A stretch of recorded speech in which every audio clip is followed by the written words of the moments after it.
Shalom saudara yang terkasih dalam Kristus. Hari ini kita akan belajar dari Mazmur 144. Saudara bayangkan jika kita adalah seorang supir masa percobaan yang baru bekerja 1 bulan kepada satu bos pemilik perusahaan besar. Suatu hari karena kelalaian kita terjadi kecelakaan tunggal yang mengakibatkan bagian depan mobil jadi penyok berat.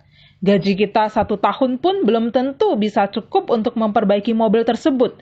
Bayangan harus mengganti rugi mobil dan juga dipecat dari pekerjaan sudah di depan mata.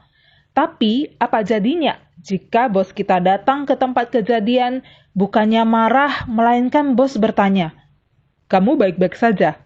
Tidakkah apa-apa? Mobil bisa diperbaiki." Saya harap ini jadi pelajaran berharga bagi kamu untuk lebih berhati-hati di jalan raya. Ketika mendengar itu, saya yakin hati kita akan dipenuhi dengan kelegaan dan juga rasa syukur yang besar karena kebaikan dan kemurahan hati si bos. Siapa kita? Kita bukan siapa-siapa. Seharusnya kita menanggung konsekuensi atas kesalahan kita, namun justru kita dibebaskan dan dimaafkan. Saudara, sesuatu yang baik yang kita dapatkan, namun kita tahu kita tidak layak untuk mendapatkannya, tentu akan menimbulkan rasa syukur yang besar. Ini juga yang dialami oleh Daud ketika kita membaca Mazmur 144. Daud berkali-kali telah berada di dalam himpitan musuh dan berkali-kali juga ia telah melihat bagaimana Tuhan telah melepaskan dia dari jerat-jerat musuhnya. Banyaknya pengalaman Daud bersama dengan Tuhan membuat Daud semakin kenal siapa Tuhan yang dia sembah. Itulah sebabnya kita bisa melihat begitu banyak pujian Daud bagi Tuhan. Tuhan adalah gunung batu, tempat perlindungan, kubu pertahanan, kota benteng, penyelamat, dan perisaiku. Tidak hanya itu, Daud tahu bahwa Tuhan adalah Tuhan yang maha kuasa dan sanggup melakukan segala sesuatu. Kesanggupan Tuhan menolong Daud bukan didasarkan atas siapa Daud, melainkan siapa Tuhan itu. Kalau kita melihat keseluruhan hidup Daud, dia bukan manusia yang sempurna dan bebas dari dosa. Dia pernah berdosa. Dan pertanyaan siapakah manusia ini mengindikasikan bahwa Daud tahu bahwa dirinya itu bukanlah siapa-siapa yang pantas atau layak untuk mendapatkan kasih yang begitu besar dari Tuhan.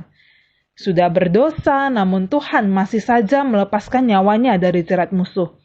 Tapi memang itulah yang dilakukan oleh Tuhan. Tuhan tetap setia dengan perjanjiannya kepada Daud dan keturunannya. Tidak heran Daud bisa berkata, "Berbahagialah bangsa yang Allahnya adalah Tuhan." Mengapa bisa dikatakan berbahagia? Karena Tuhan tidak seperti Allah-Allah lain yang perlu diberi makan atau sogokan supaya dia berbuat baik kepada kita. Melainkan dia adalah Tuhan yang hidup, yang memberi perlindungan dan mencurahkan kemurahan kepada orang-orang berdosa yang tidak layak untuk menerimanya. Bukankah ketidaklayakan ini juga kita cicipi pada hari ini dengan kematian Yesus Kristus di atas kayu salib?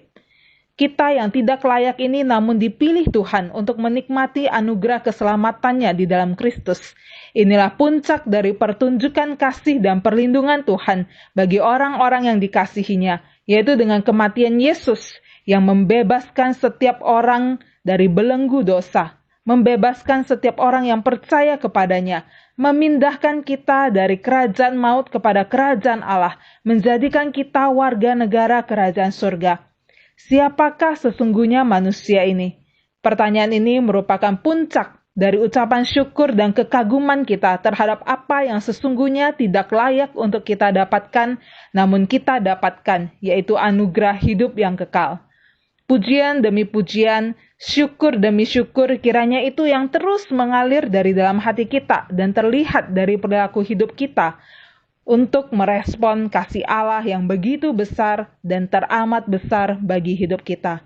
Kiranya Tuhan memberkati.